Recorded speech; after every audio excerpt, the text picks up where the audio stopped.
नमस्कार, मैं कुंदन जमैर। आप देख रहे हैं माहौल टाइट है। 7वें चरण के मतदान के लिए करीब 13 घंटे से भी कम का समय रह गया है। आखिरी फेज में करीब 13 सीट पर मतदान होना है। उत्तर प्रदेश की 13 सीट पर वोटिंग होगी, जिनमें देश की सबसे बड़ी हॉट सीट वाराणसी है और सीएम योगी आदित्यनाथ का गढ़ गोरखपुर भी है। 7वें फेज के लिए मतदान की तैयारियां अंतिम चरण में है। पोलिंग पार्टियां रवाना हो चुकी हैं। मतदान केंद्रों पर सुरक्षा के पुख्ता इंतजाम किए गए हैं। 7वां फेज वैसे तो कास्ट फैक्टर के लिहाज से बेहद महत्वपूर्ण कहा जा रहा है। यहां छोटी छोटी जातियां हार जीत में अहम भूमिका निभाती हैं, लेकिन आखिरी फेज में कुछ सीटें ऐसी भी हैं जो गंगा के किनारे वाली सीटें हैं। गंगा किनारे की करीब 5 सीट पर कल मतदान होना है। ऐसे में यहां का वोटर के मन में क्या है, उनके मुद्दे क्या है, सीधा उन्हीं से हम जानने की कोशिश करेंगे। लेकिन पहले आपको बताते हैं कि गंगा किनारे वाली आखिर वो सीटें कौन सी हैं। तो 7वें फेज की बात करें तो 7वें फेज में गंगा किनारे की 5 सीटें। सबसे महत्वपूर्ण सीट है वाराणसी, जहां से प्रधानमंत्री तीसरी बार यहां से चुनावी मैदान में है। उनके लिए सीट कंफर्टेबल कही जा रही है, लेकिन मतदाता तय करेंगे हार जीत का मार्जिन। गाजीपुर, यहां पर कड़ा मुकाबला है। गाजीपुर में देखना होगा कि किस तरीके की लड़ाई रहती है और अब फाइनल रिजल्ट क्या रहता है। बलिया, गंगा किनारे की सीट।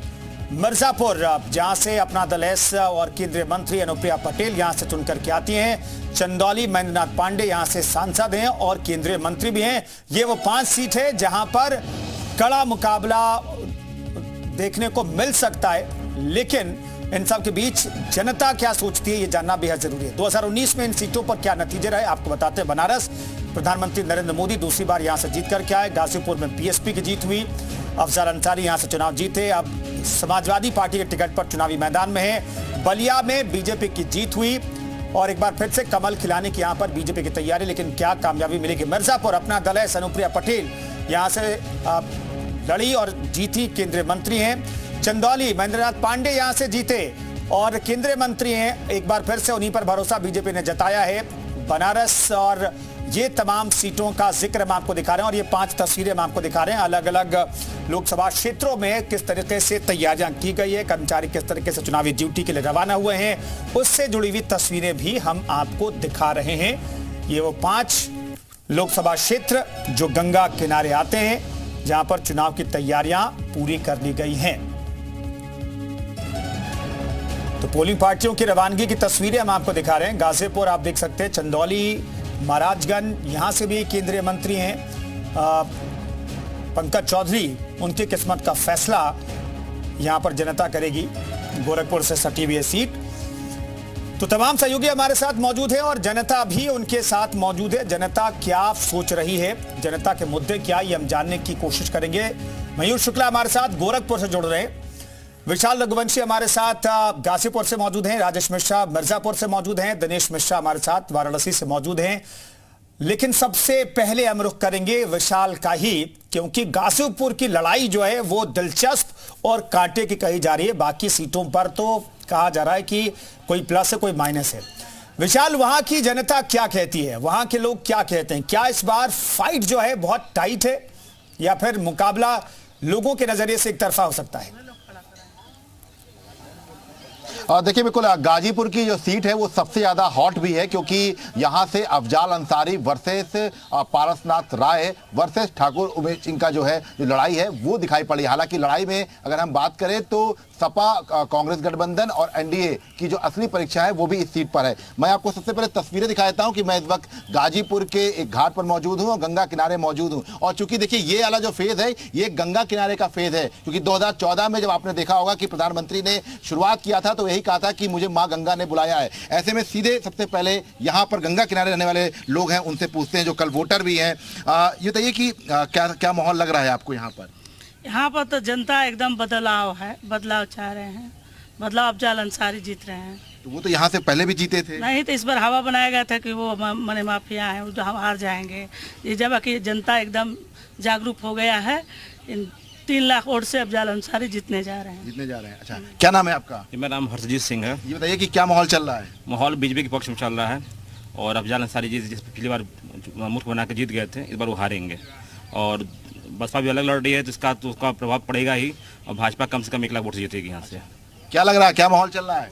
मैं अनिल कुमार सिंह अनिलाभ गाजीपुरिया और गंगा किनारे आप लोगों का स्वागत कर रहा हूं। गंगा की चर्चा की जाती है और गंगा पर जो है लाखों करोड़ों के खर्च होते हैं और गंगा की स्थिति को आप खुद देख सकते हैं, आपका कैमरा दिखा सकते हैं। चुनाव क्या माहौल है ये? चुनाव बस गंगा की तरह ही पाक साफ होगा, है ना। इतना है, लोकतंत्र में चुनाव जो है कायदे से होगा। गाजीपुर में वोट करेंगे ना? हाँ, वोट तो एकदम करेंगे। कुछ और भी लोग हैं, क्या माहौल चल रहा है यहाँ पर? मोदी के गारंटी पर लोग विश्वास कर रहे हैं, क्योंकि देश की पूरी जनता जानती है कि मोदी सरकार पुनः तीसरी बार पूर्ण बहुमत से बना रही सरकार। तो गाजीपुर की जनता ने निश्चित कर लिया है कि मोदी सरकार में अपने गाजीपुर की भागीदारी सुनिश्चित करने के लिए भारतीय जनता पार्टी को वोट देगी। युवा किधर जा रहे हैं? भारतीय जनता पार्टी निश्चित रूप से गाजीपुर का चुनाव जीतने जा रही है। अब की बार मोदी जी ने 400 पार कहा है, तो 400 पार 400 से अधिक सीटें भाजपा जीतेगी पूरे प्रदेश में, पूरे इंडिया में, ये तय है। अच्छा, क्या माहौल चल रहा है? माहौल तो ये बीजेपी का ही है। पहले गाजीपुर को कोई नहीं जानता था, अब मोदी जी की वजह से गाजीपुर को हर कोई जानना है। उत्तर प्रदेश में जितना विकास हुआ है ये हम सब ने देखा है। वो तो आंख बंद करके वोट अगर किसी और को देना है तो वो जाति समीकरण करना उसकी बात ही अलग है, लेकिन काम तो भारतीय जनता पार्टी ही कर रही है। अच्छा, एक सवाल और लेते हैं। ये चूंकि लगातार विपक्ष जो है तमाम तरह की, लेकिन यहाँ पर बीजेपी ने पूरी ताकत लगा दी, रोड शो हुए, यहाँ पर रैलियां हुई, तो उसका फर्क नहीं होगा इस बार? कुछ नहीं फर्क हुआ। 5 किलो अनाज से थोड़े जनता बेवकूफ बनेगा। जनता को बेवकूफ बना रहे हैं प्रधानमंत्री जी। हाँ, 5 किलो अनाज देकर हमको रोजगार दीजिए। रोजगार पर बातें नहीं हो रहा है, भर्ती पर बातें नहीं हो रहा है, जनता बेरोजगार हो रहे हैं। मंगलसूत्र की बात मोदी जी कर रहे हैं। मंगलसूत्र क्या बचाएंगे? अपने औरत को मंगलसूत्र बेचारी को नाम ही नहीं देना चाहते थे कि मेरा शादी हुआ है। ये तो दिग्विजय सिंह ने हल्ला किया कि मोदी जी के शादीशुदा है, वो मंगलसूत्र की बात करेंगे, हमको रोजगार नहीं मिलेगा। आप ईपीएफओ की रिपोर्ट आप देख सकते हैं। 2014 में 12 करोड़ लोगों का खाता खुला था ईपीएफओ में। इस समय 2024 में 27 करोड़ का खाता खुला है, यानी कि 15 करोड़ लोगों की आय से जोड़ा गया, नौकरियां मिली हैं। जो बात कर रहे थे मैडम की नौकरियां नहीं मिली हैं, आंकड़ों की बात कर रहे हैं, तो आंकड़े क्या कह रहे हैं? भारतीय जनता पार्टी की सरकार में 25 करोड़ से ज्यादा लोग गरीबी रेखा से बाहर आए हैं। इससे बड़ा आपको वो विकास क्या चाहिए? राशन देखिए, पूर्व की सरकार में लोग खाने के बिना मर जाते थे।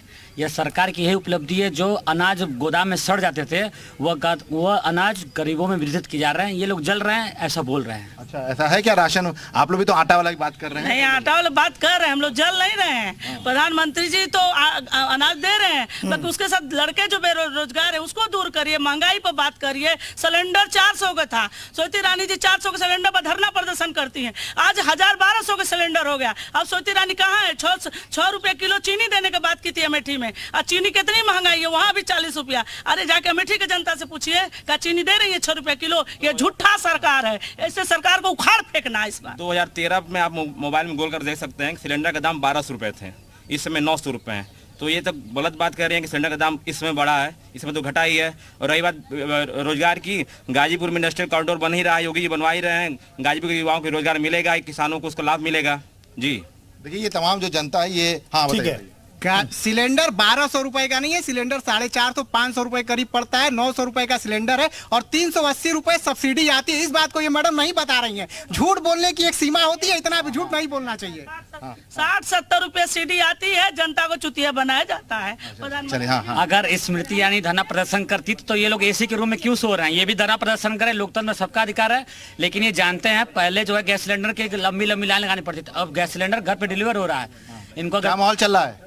ठीक है। क्या माहौल चल रहा है? जो मैडम बात कर रहे हैं उस पर बात पूरा फाइनल कीजिए। जो आप बताइए, आप ही बोलिए अपनी बात। हम तो चाहेंगे कि भाजपा जो इधर देखिए, हाँ इधर देखिए, भाजपा जो कर रही है बहुत बेस्ट कर रही है।